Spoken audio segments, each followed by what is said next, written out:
میں نے ایک حدیث پڑھی، خدا کی قسم اٹھا کے کہتا ہوں، حدیث پڑھی اور پھر میں نے کتاب بند کر دی۔ میں نے کہا اس سے آگے میرے اندر ہمت ہی نہیں ہے، میں پڑھ ہی نہیں سکتا۔ میں نے جیسے کہا کہ پہلے تو صحابہ کرام میں اہل بیت کو ہم معصوم نہیں مانتے، ان سے جو کوتاہیاں ہیں وہ بھی ہماری اصلاح کے لیے ہیں تاکہ ہمیں توبہ کے طریقے سمجھ میں آ جائیں۔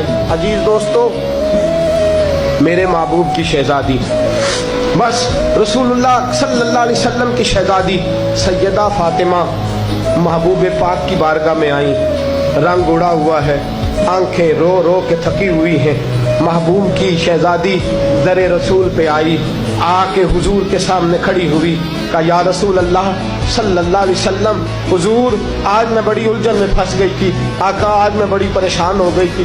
حضور نے فرمایا کیا ہوا؟ کہا یا رسول اللہ میں اور علی باتیں کر رہے تھے، باتیں کرتے کرتے بات بڑھنے لگی، حضور مجھ سے کوئی